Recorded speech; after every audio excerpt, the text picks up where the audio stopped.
Hello, everyone. Welcome back to the GSMC Basketball Podcast presented by the GSMC Sports Network. As always, I'm your host, Meir Fatemi.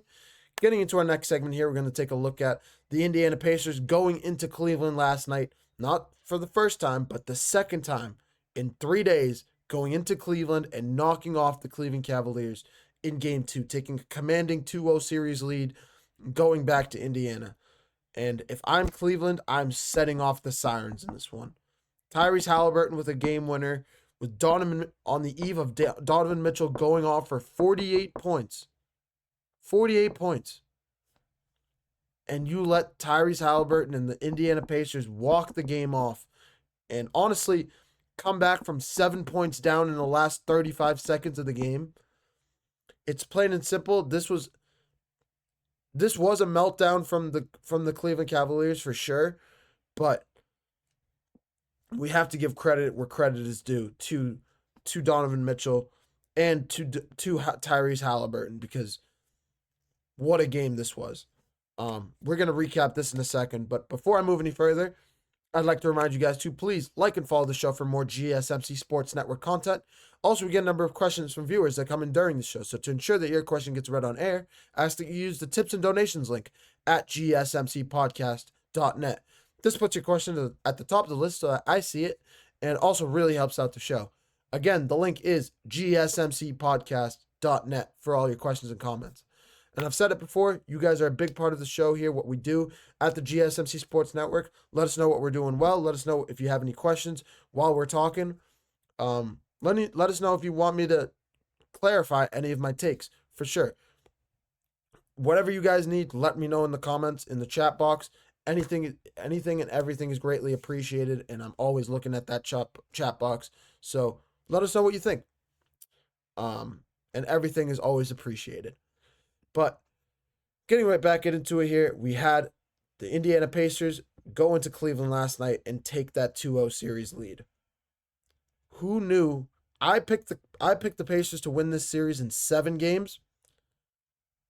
But after last night, I might have to revise it to 6. I might. It's not a whole lot of a difference, but I never thought I would see this Cleveland Cavaliers lose to anybody outside of maybe Boston in 6 games. I thought Boston was the only one that could do it, and even Boston, I thought that series was going to go to 7 games in the Eastern Conference Finals. But I picked Indiana before the series started, and I think it looks unbelievable right now. This Indiana Pacers team is one of the most underrated teams in the NBA. And we have a lot to talk about in the later segment when we're going to talk about Tyrese Haliburton, getting into some news about with a questionnaire going out to players around the league about who's possibly the most overrated player in the league. The fact that Tyrese Haliburton's name was even mentioned in that conversation is crazy to me, first and foremost, but ever since that questionnaire came out, Tyrese Haliburton's he heard all of it. This came out probably a week and a half ago, maybe 2 weeks ago. Haliburton's been on a tear ever since then. And last night was no different. The Pacers going down 32-15 to start this game. In a game where we thought Donovan Mitchell and the Cleveland Cavaliers were going to run away with it. Another point of information that we got to bring up pregame. I probably should have started with this. Pregame. I thought the Cavs were going to win this game for sure, especially after losing game 1. Especially thinking Darius Garland would be healthy and back and ready to go for this Cleveland Cavaliers team. Not only was Darius Garland hurt in this one, once again, with a left toe contusion, Evan Mobley is out with a left ankle sprain, and DeAndre Hunter is out. I don't know what his injury is, but he was out for this game as well. That is 3 key pieces in 2 teams that I already mentioned are incredibly deep, top to down. It can go 7-man deep that can score 10-plus points, and when you have 2 teams that are like that, and you are removing 3 players from one team, you're basically running at 60% efficiency. So where do those other 10 points go to? Who do they go to? Where do they end up going? If you want to even keep it close. I said if this was even going to be a close game, I thought I thought, actually, regardless if this was close or not, I said Donovan Mitchell was going to go off for 30 or 40 points last night. I said it in the recap. I said in the preview yesterday, and I couldn't have been more right. Donovan Mitchell finishing with 48 points and 9 assists in this one. He was a big reason why the Cavs were even in this game, jumping out to that early lead in the first quarter and forcing Indiana to really chip at it. They were forced to chip at it. Go from 20 points down to 16 points down to close out the half, to down by 12 to end the third quarter. And even that down by 12 points to end the third quarter, you thought that the Cavs were going to step up and just go on a run in the fourth quarter. But nope, it was the Pacers. It was Tyrese Haliburton that showed up down the stretch. It was Benedict Mathurin scoring 19 crucial points off the bench. He was a big reason why they stayed in the game in this one, going 6 of 10 from the field. Miles Turner was the star of the game from start to finish. Without Evan Mobley in the lineup, it was Miles Turner doing whatever he wanted in the low post, going off for 23 points. He was a big reason, 8 rebounds as well. He was a big reason why this game stayed close. Aaron Nesmith hitting a clutch bucket down the stretch, especially in the fourth quarter specifically, hitting a clutch three-pointer, going 5 of 8 from three-point range. Aaron Nesmith, also a player that's kind of bounced around the league, started in Boston. Boston traded him away to Indiana, and he's really bloomed into a great player, a great two-way player in Indiana, and he's continuing to grow into a great player over there. Still only 25 years of age, still in his prime of his career, still growing into a great player right now. But we have to get to the meat and potatoes of this. We have to get to the guy that scored the final shot, the guy that shocked the world, plain and simple. This was the first time I'd say I haven't jumped out of my seat the way Tyrese Haliburton made me jump out of my seat in these entire playoffs. I haven't done it since probably last year's playoffs. Tyrese Haliburton, let's rewind the clock. 119 to 112 with 48 seconds to play. The Pacers are driving the ball. They give the ball to Siakam. Pascal Siakam lays the ball in for an and one. Or, no, it wasn't even an and one. It was a 2-point shot. It was a 2-pointer. Just a layup. Pacers call timeout. Cavs bring the ball to the front court. With under 30 seconds to play, it is a 5-point game. You know the ball is going to Donovan Mitchell's hands. I'm literally sitting there screaming at the TV saying, this ball is going to Donovan Mitchell's hands. Do not let it get in Donovan Mitchell's hands.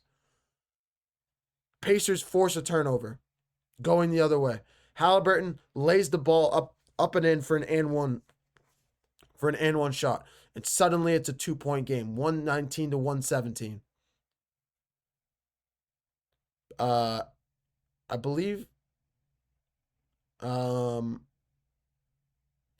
the Pacers fouled. They had a foul to give, bringing the ball up again for the Cavs into the front court. And I'm trying to think back exactly how it transpired. Maybe the turnover happened here instead of previously, but 117 to 119, I believe the turnover. No. Haliburton forced another turnover on Donovan Mitchell, and with 15 seconds left to play, Haliburton just walked it up the court, took advantage of the smaller Max Strus on him, and it was just a step back 3 in his face. There's only the 3 over Max Strus to end the game for Tyrese Haliburton. It was vintage. This is one of the best players in the league, plain and simple. For a game-winning shot like that, to shock a Cleveland Cavaliers team that's a number 1 seed, to go up 2-0 in the series, going back to your hometown, to your home floor. This is why the Pacers went up 3-1 in the regular season series. This is a big reason why Haliburton is not one of the most overrated players in the league. And this is why the Indiana Pacers are one of the most underrated teams in the NBA. When a team can go 7-man deep, can play good defense, can score the ball, is led by a guy like Tyrese Haliburton, who's honestly, he's Damian Lillard-esque in the playoffs. This is not his first game winner. This is his third or his fourth, I believe. He had one against Indiana, he had one against New York, he had one against Milwaukee in the last series, and now he does it again against Cleveland. Major props to Tyrese Haliburton, growing into one of the best superstar talents, especially in the playoffs. And he's continuing to grow into a star player today, as one of the best point guards in the league.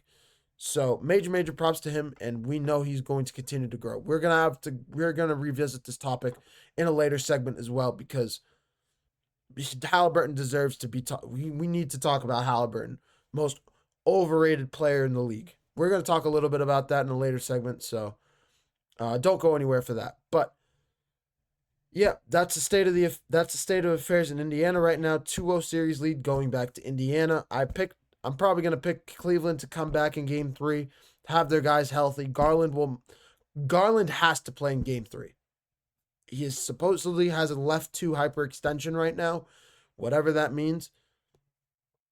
It definitely is just a lot of discomfort when you're running, when you're walking. So 100% I understand why he's not been playing game 1 and game 2, but you have to play in game 3. Game 3 is an elimination game for the Cleveland Cavaliers. If they lose game 3, this series is over, whether it's in game 4. If it's in game 4, that's even more shocking. If it's in game 5, regardless of when it is, the Pacers are looking to close out the series in game 3. Most likely. Game 3 is the last straw if you're the Cleveland Cavaliers to have a chance to come back. You have to win game 3. You have to win game 4. You have to play Garland, Mobley, and Hunter have to be back if the Cavs want to have an opportunity to win this series, and I'm predicting them to be back. I have to pick the Cavs in game 3, and we'll have a little bit more to talk about that when we're previewing game 3 of this series on Friday. I believe it's Friday, or it could be we're probably going to preview it on Friday, because I believe the game 3 is either on Friday or it's on Saturday. I think it's on Friday, but we'll have more to talk about that. I'm going to take one more short break. Coming up next, we're going to switch gears over to I believe we're switching gears over to the Oklahoma City Thunder in a must-win game for them in game 2 against the Denver Nuggets. This is a massive game for the Oklahoma City Thunder for Shai Gilgeous-Alexander, a incredibly young Oklahoma City team that is gaining a lot of experience right now against the best player in the league in Nikola Jokic. We have a lot to talk about. It's going to be experience versus youth in game 2. Who you got in game 2? We're going to preview that series and talk a little bit about what the X factors are in that one.